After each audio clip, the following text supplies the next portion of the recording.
Okay, so ang topic po natin, no, ngayong umaga, bilang continuation po ng ating pag-aaral po kahapon is, who is my neighbor? Sino ba yung aking kapwa? Okay? So, kasi sila po yung tinutukoy, address ng Panginoon patungkol po sa tinatawag na love thy neighbor as thyself. Okay? So, isang katanungan mula sa isang tao na masabi po natin isang lawyer. No? Sabi ng verse 25, na may kaalaman sa batas na nais ipagtanggol ang kanyang sarili mula sa paglabag sa ikalawang batas o kautusan ng Diyos. Diba? So, bira ka lang makita ng lawyer na pinagtatanggol niya yung kanyang sarili. Sino ba yung kausap ng lawyer na ito? Ang kausap niya po walang iba kundi si Jesus. Ang kausap niya po Diyos. Kausap niya po judge. Ang tanong, paano ka makakalusot sa judge? Hindi mo na kinakailangan ng ebidensya ng pruweba Hindi mo na kinakailangan i-defend sa sarili mo. Ang Diyos agad alam niya yung puso't isipan nitong batas, itong lawyer na ito. Kaya kahit anong gawin niya, i-justify kanyang sarili, bumagsak siya, he was guilty. Diba? Guilty po siya doon sa batas ng Diyos, that thou shalt love the Lord thy God with all thy heart, with all thy soul, and with all thy mind, and love thy neighbor as thyself. So ano bang relevance dito? Ano bang kaugnayan ng first commandment sa second commandment, mga kapatid? Yung second commandment, mga kapatid, that is an impression or an application to the first commandment. Paano mo mamahalin ng Diyos iyong kapwa mo nga na nakikita? Paano natin sasabihin na mahal natin ng Diyos na hindi natin nakikita? Madali lang yun given yun Tama? Kahit sinong tao pwede niya sabihin, mahal ko yung Diyos. Pero sabihin mo yung mahalin mo yung kapwa mo, iba na yun. Diba? Hindi yan normal sa tao, tama po ba?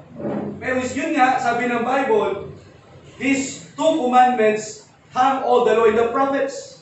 Hindi mo pwedeng sabihin, mahal mo ang Diyos, yung kapwa mo, hindi mo siya mahal. Kaya itong lawyer na ito, mga kapatid, gusto niyang i-justify yung kanyang sarili. Doon po sa judge, doon po kay Jesus. Diba? Kasi siya po ay guilty. Diba? Kaya sabi nga natin, paano, di ba? Inseparable itong dalawang commandment na ito. Hindi mo pwedeng sabihin, mahal mo ang Diyos, pero yung kapwa mo hindi mo mahal. Sabi nga sa book of John, sabi doon, di ba? Paano mo sasabihin, mahal mo ang Diyos, pero kapatid mo, hindi mo naman siya mahal. So, mapapakita natin yung ating pagmamahal sa Diyos, mga kapatid, isa sa paraan kung paano po natin ipinamahal po yung ating kapwa. Okay? So, mamaya, pag-aralan po natin sino po si kapwa. Amen? So yun po. So ito po ay conversation. O sabi nga sa verse 25, kung titignan natin sa Luke chapter 10 verse 25, and behold, a certain lawyer stood up and tempted him, saying, Master, what shall I do to inherit eternal life? So anong layunin po nitong lawyer na ito? Anong layunin niya?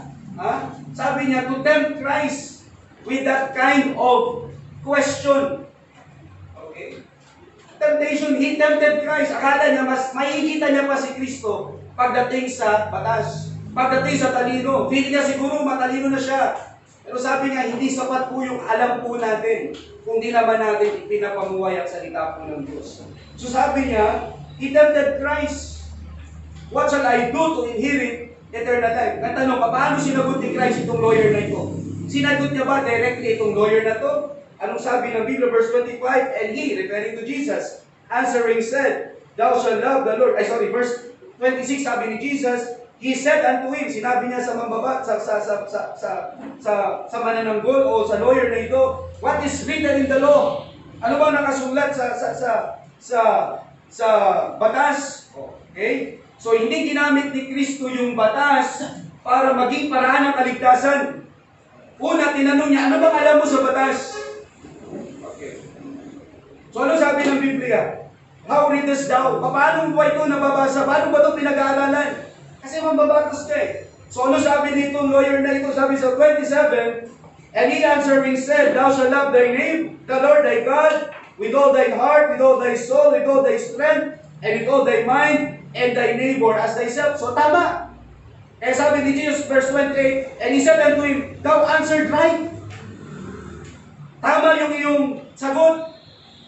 Ayon sa batas, Pero sabi dito, this do, and thou shalt live. Sige, gawin mo yan para mabuhay ka. Hindi para maligtas, kundi para mabuhay ka. Sabi ng 29, But he willing to justify himself, said unto Jesus, "Who is my neighbor?" Ano may kita natin dito sa lawyer na ito? Alam niya yung batas, pero hindi niya pa na-apply. Kasi who is my neighbor eh? Hindi niya pa alam kung sino yung pagmamahalin niya na kapwa. Alright? So, ibig sabihin mga kapatid, hindi sapat po na meron tayong alam sa batas o sa salita ng Diyos, tayo po ay ma-justify na sa harapan ng Diyos. Okay?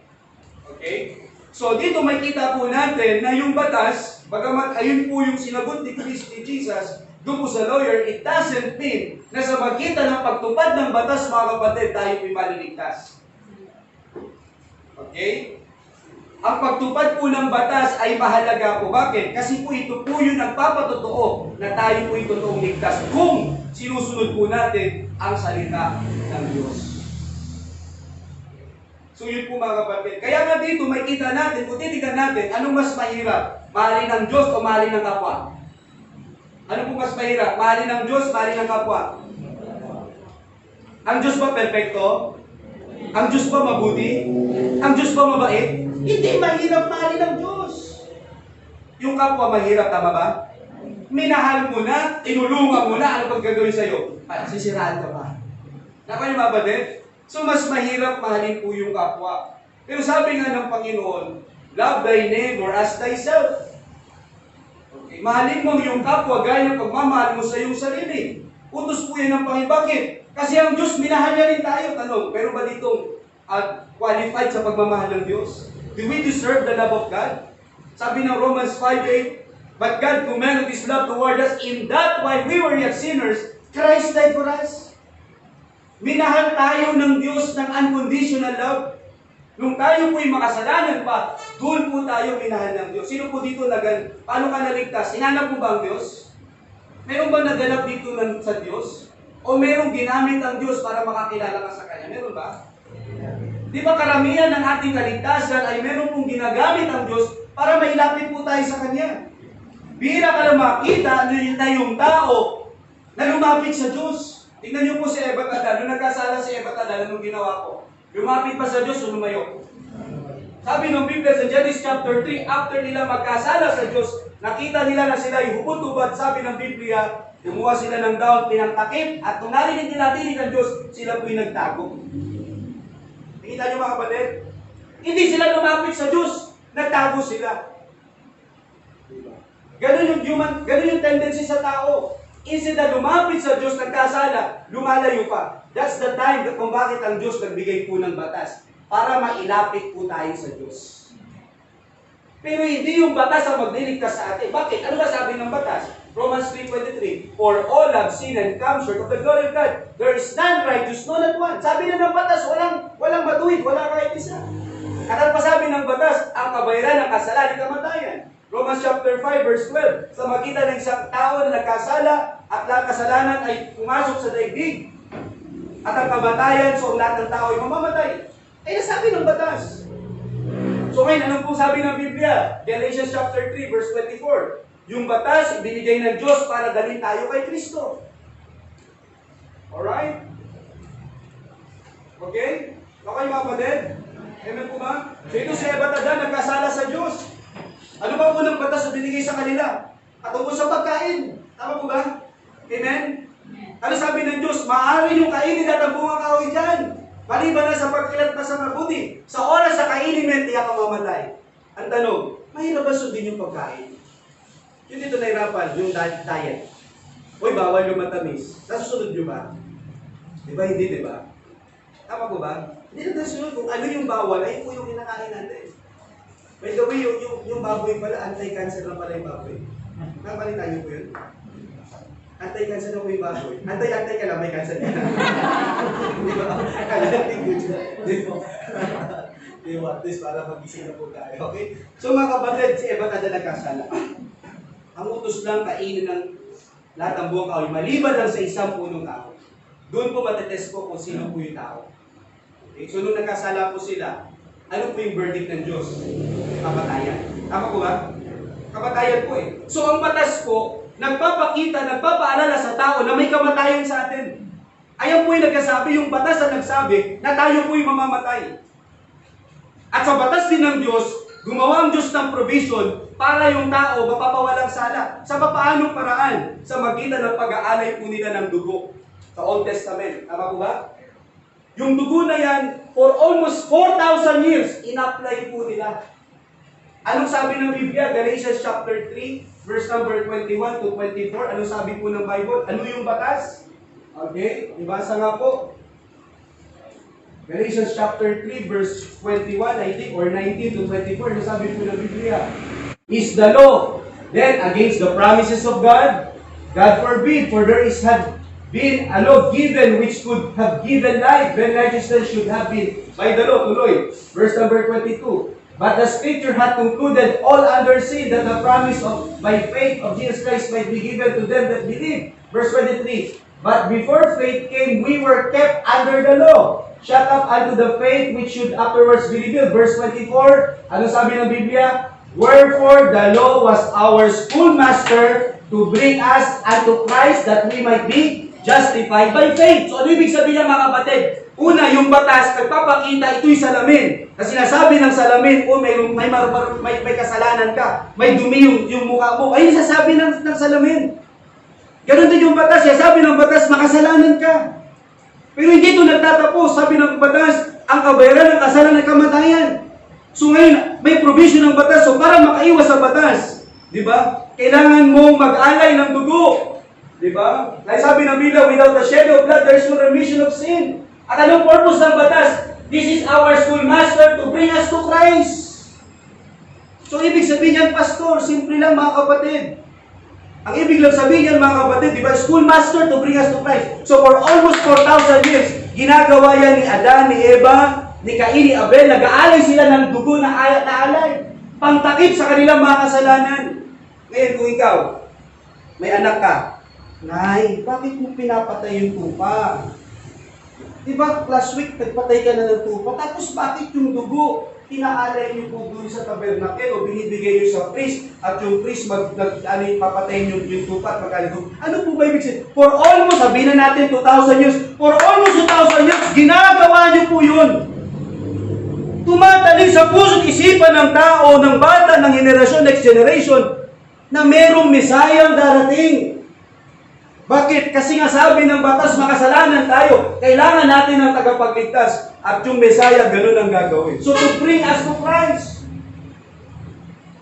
Kaya nila ginagawa yun para itanim sa puso't isipan nila na isang araw, merong tagapagligtas. Hindi pwedeng ipagtanggol ng isang tao ang kanyang sarili. Kailangan niya ng lawyer, kailangan niya ng tagapagtanggol.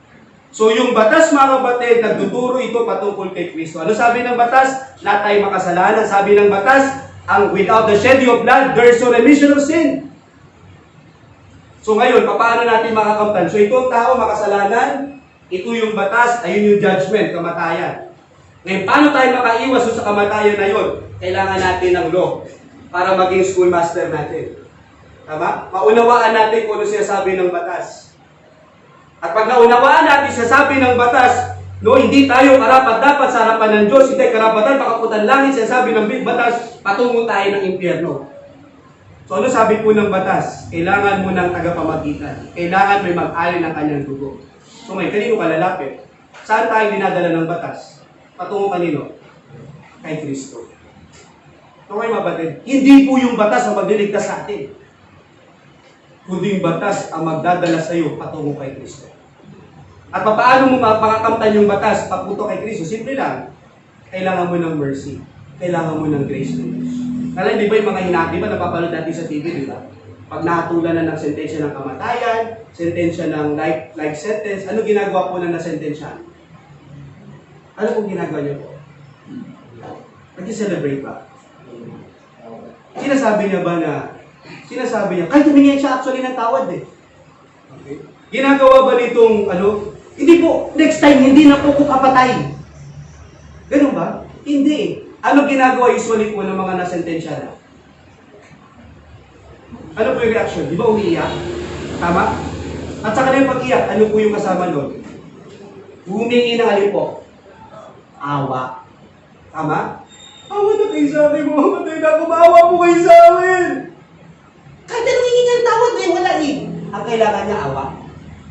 Ako'y mabatid. Ganun po yung kaligtasan natin. Ang kailangan mo, awa ng Diyos. Bakit mo pa i-impress ang Diyos? Nagkasala ka na nga eh. Ang kailangan mo pagdating sa kaligtasan ay awa ng Diyos. At yung awa ng Diyos, merciful ang Diyos, ipinakita ng Diyos sa magitan ni Jesus. Ako'y mabatid. Kaya ang kailangan mo, yung awa ng Diyos. At doon dumating yung kaligtasan. Ako'y mabatid. So yun po. Kaya doon sa pag-uusap ni Jesus sa kanyang lawyer, mga kapatid, okay, hindi po porkit ginamit ni Kristo yung batas ay ng paraan patungkol sa kaligtasan. Actually, ang batas po, pinakita lang yun ni Lord para ipakita doon sa lawyer na yun that all men are guilty of sin.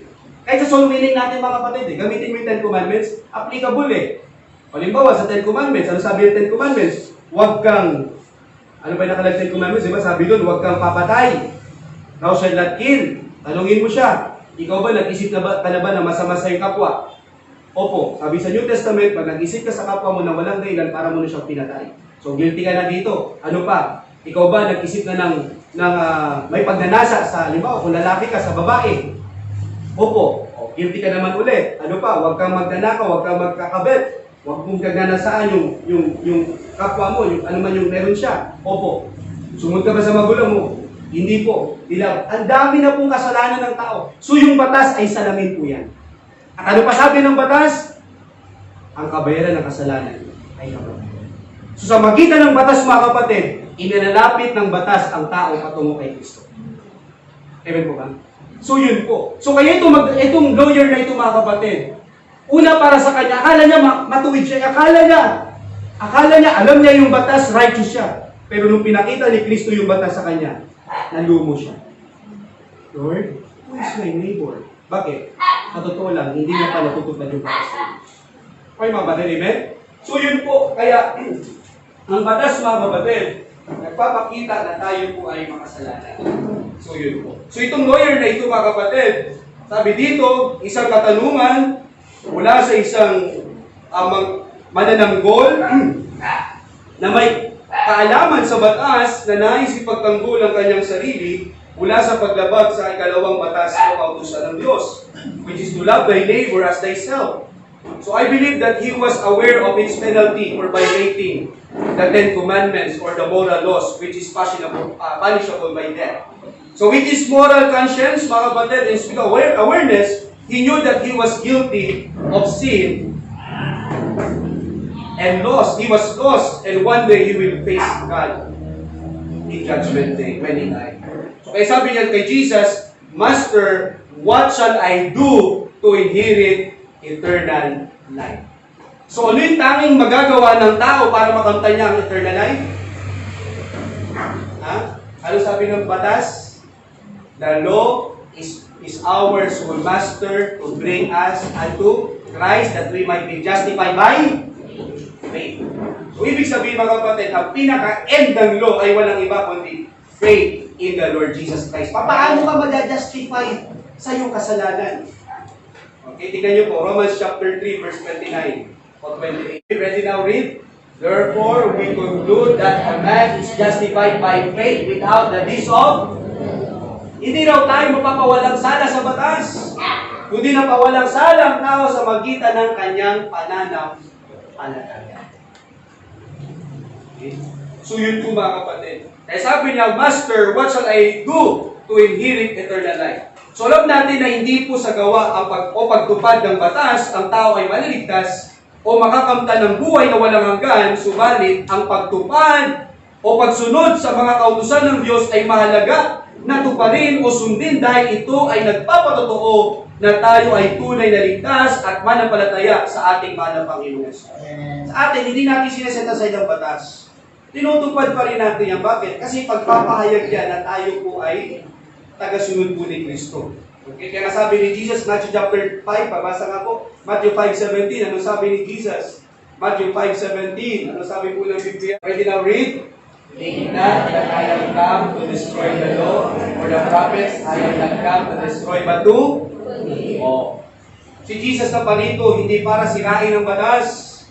Na parito siya para tukdin. Kaya nga tinupad niya nga yung ni-require ng batas. Ano require ng batas? Without the shedding of blood, there's no remission of sin. Kaya nga siya nagbubo ng dugo kasi ito ni-require ng batas eh. Na kailangan may magbubo ng dugo para makamtan natin yung kapatawaran. Ito yung Antikristo, yung kautusan. Kaya doesn't mean na tayo ligtas na, uy, exempted na ako yan sa batas na yan. Hindi po. Mas lalo nga in-empower ng pananampalataya ng grace ang batas. Hindi mo gagamitin yung grace para makalagpas dun sa batas. Ligtas na ako, kaya may lisensya na ako na ilabagin yung batas. Hindi po mga kapatid. Hindi po yung grace ang magiging license mo. Mabait naman ng Diyos, papatawarin naman ako ng Diyos eh. Lalabagin ko na yung mga batas. Hindi mga kapatid. Kundi, dapat na mas lalo mong gawin ang batas. Bakit? Kasi ligtas ka na. Amen po ba? Mas mahirap gawin ang batas kung hindi ka ligtas. Ano sabi ng Psalm 119 verse 165? Okay. Bakit nakakalungkot kung kailang ligtas ka, doon pa ang hirap maging masunurin sa Panginoon. Parang ang hirap i-reconcile yung kaligtasan ng isang nagsasabing Kristiyano. Ano sabi ng Psalm 119 verse 165? Great peace, ready read. Great peace have they which love thy law, and nothing shall. Hello? Sabi ng Bible, great peace have they which love thy law, and nothing shall offend them. Ang tanong, ang tithe and offering, law ba yan ng Diyos o hindi? Ba't marami po nagreklamo? Ba't marami natitison? Ano ba yung peace? Great peace have they which love thy law. Ano ibig sabihin niya? Simple lang mga kapatid eh. Kailan ka ba nagkaroon ng kapayapaan? Kapag ikipagpapayapaan sa Diyos. Hindi kumilala sa Panginoon, hindi nangampalataya sa Panginoon. Nagkaroon ka ng peace with God. Sa mga unsaved mga kapatid, mga unbeliever, takot sila sa batas. Bakit? Kasi sabi ng batas, ang kabayaran ng kasal kamatay, lahat ay makasalanan, kayo mga unsaved. Ayaw nila magbasa ng Bible. Bakit? Kasi sinasabi ng Biblia, lahat nagkasala. Ayaw nila mapakinggan yun. Takot sila sa Biblia, takot sila sa batas. Pero tayo mga ligtas mga kapatid, may kapayapaan tayo. Amen po ba? Great peace have they which love their Lord. Ang tunay na kaligtasan mga kapatid, magbubuhay na pagmamahal mo sa salita ng Diyos. And nothing shall offend them. Tayo yung mga natitisod sa salita ng Diyos mga kapatid, napakalaki question mark ng kaligtasan niya. Tisod na tisod ka sa salita ng Diyos. So ngayon, paano ka ba natisod sa salita ng Diyos? Siyempre lang, natisod ka doon sa mga ngaral. Mali yun. Sabi ng Biblia, great peace have they which love thy law, and nothing shall offend them. Kahit sa panahon ni Jesus, mga kapatid, marami pong natisod sa Kanya. Nagtumalikod sa Panginoon. John chapter 6, verse 66. Ano sabi ng Biblia? Now read.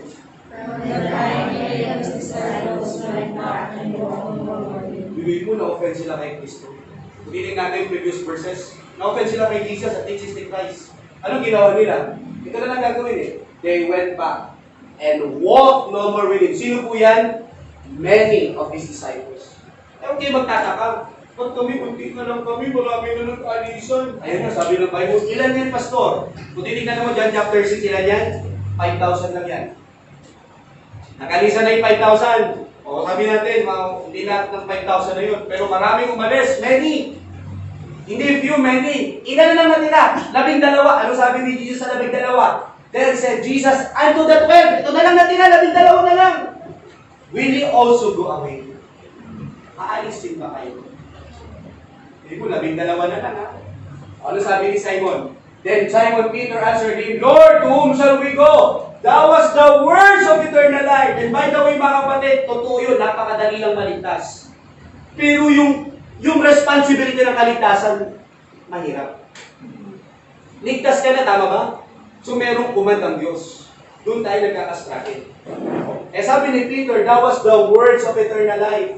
Ano ba yung words of eternal life? Yes, good news yan. Pero yung responsibility nito mga kapatid, kung hindi ka tunay na ligtas, hindi mo ito magagawa. Ang makagawa lang ng responsibility ng kaligtasan mga kapatid, ay yung mga totoong ligtas na. Amen?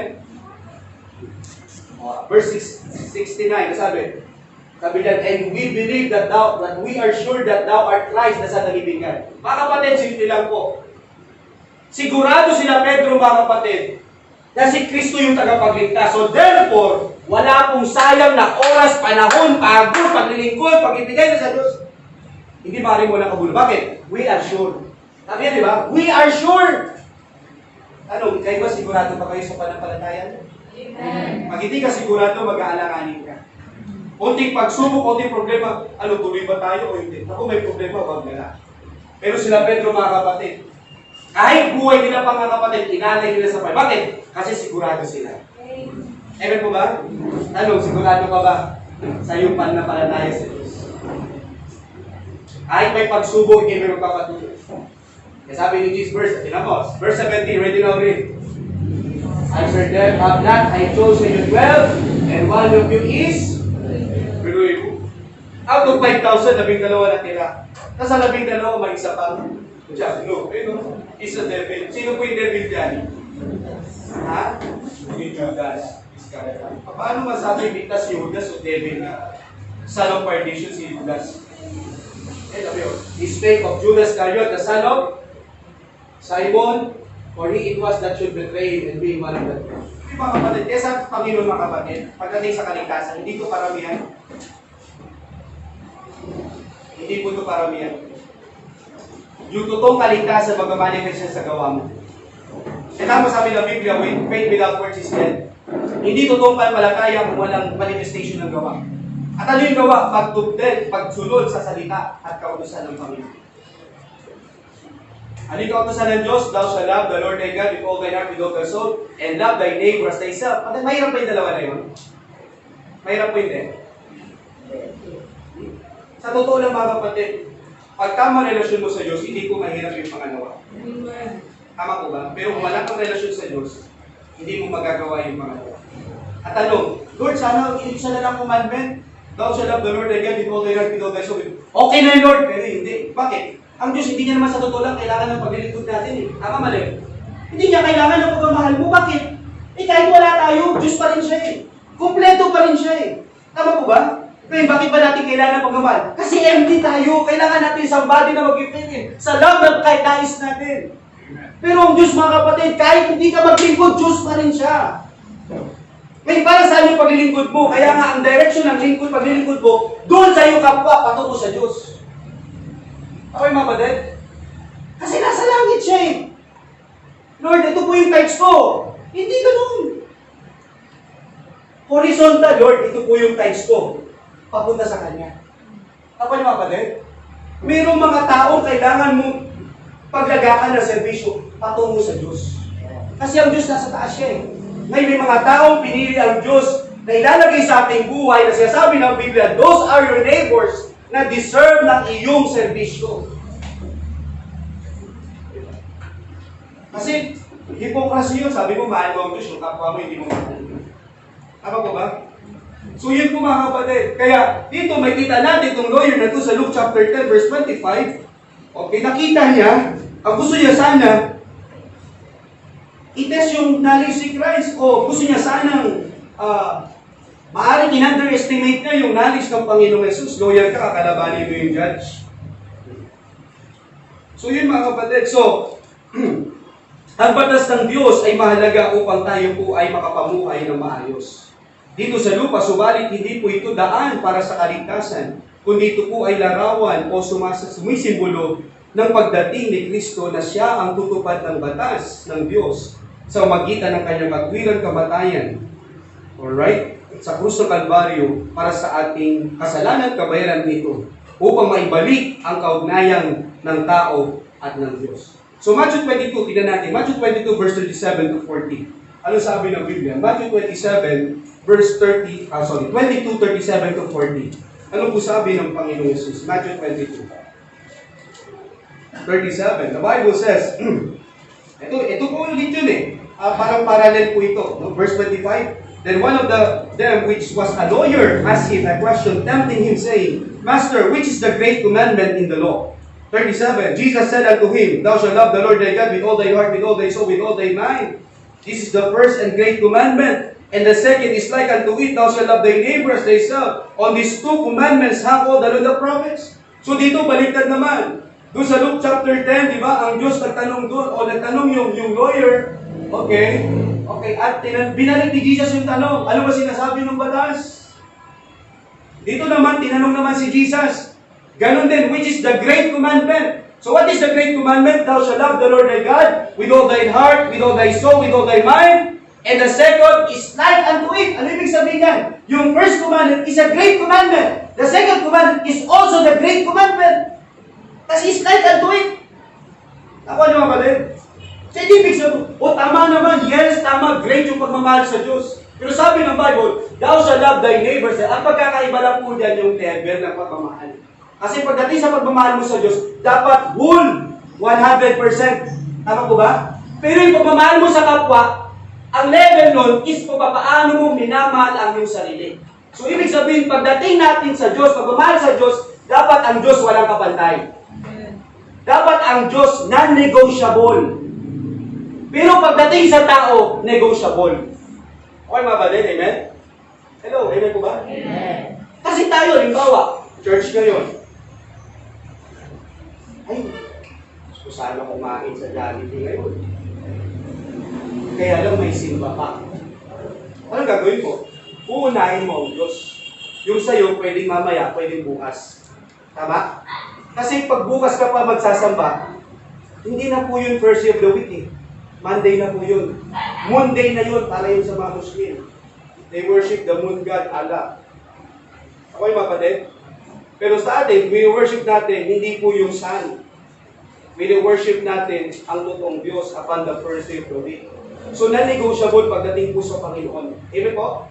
Pagdating sa ating mga kapatid, kaya sabi dito, on these two commandments, hang all the law and the prophets. Kaya sabi natin, mamaya makikita natin dito mga kapatid, no? Itong commandment na ito, sabi dito, these two great commandments are the primary objective of all the laws that God gave to Moses and to all the Israelite people, to have a right relationship with God and to others. It was motivated and focused with faith and love. These two great commandments should be the foundational truths and laws in every establishment of human institutions such as family, government, church, school, businesses, and etc.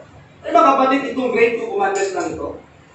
Kung isa sa puso lang nating lahat nating mga Pilipino ito mga kapatid, ang buong mundo mga kapatid, hindi na natin kailangan ng mga mambabatas. Hindi na natin kailangan ng bote. Magsasara yung mga korte. Magsasara. Wala na po tayo kailangan batas na gawin. Pati mga pulis, may employee na sila. Bakit? Wala namang away. Bakit tayo magbabato? Wala namang nag-aaway. Yung mga bansa, magtutulungan, nagmamahalan sila. Ano pang trabaho natin? Mawawalan sila ng trabaho. Ay mga kapatid, bakit? You love your neighbor as yourself. Ay, ang ginagawa natin. Kung sino yung neighbor mo, ay yung kaaway mo. Tama? Sabi ng Bible, love your neighbor as yourself. Kaya kung tutok din lang natin itong mga kapatid, hindi na natin kailangan ng maraming mga mambabatas. Kaya pati mambabatas, nalilito na eh.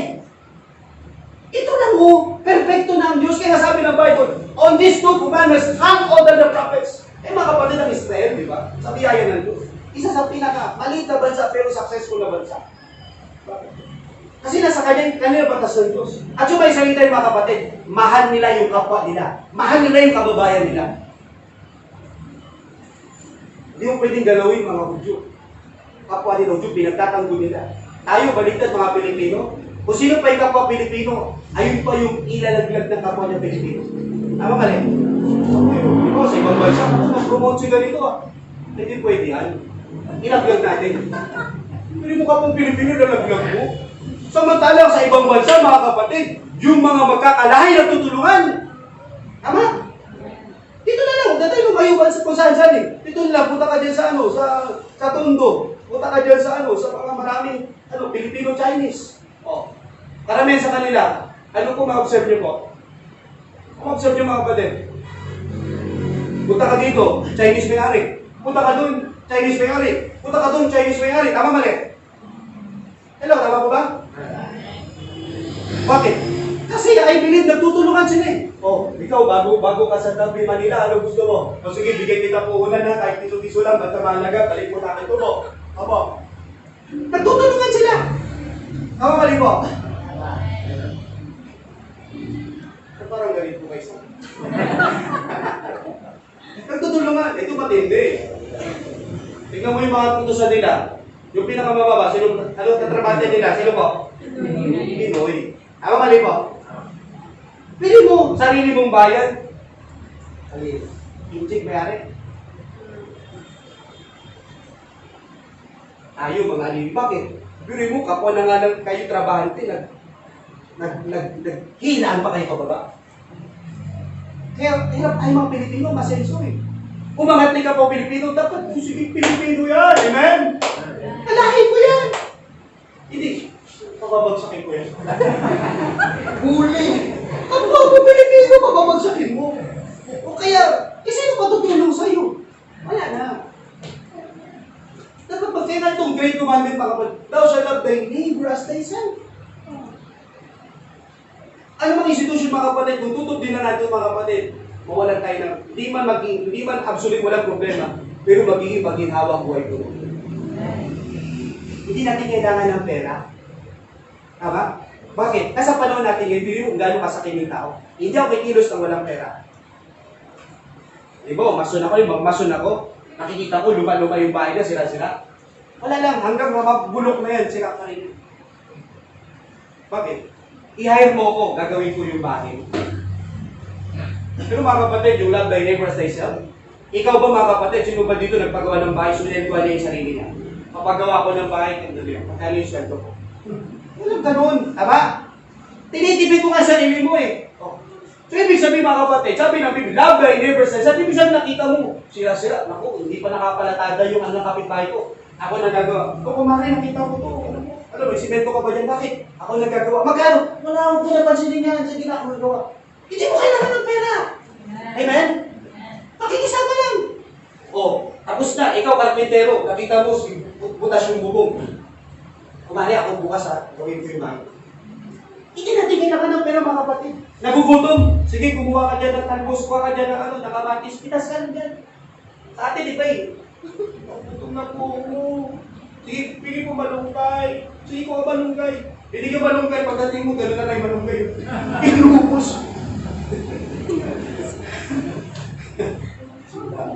Bisa hindi ka mga Pilipino. Sige, kuha ka dyan sa rep. Pagdating mo, wala na naman eh. Hindi gano'n. Binigyan ka. Yung kaya mo lang eh. Kinuha mo pag isang buwan. Gano'n. Ikaw na tinulungan. Magkikonsiderate ka rin sa tumulong, amen? Wala tayong pagkukuhan. Pilipino to. Kawawa ibang dahil sa atin eh.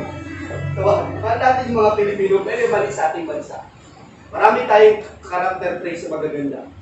Pero yung mga mali mga kapatid, ayan maghira sa ating papapako. Sabi ng Biblia, love thy neighbor as thyself.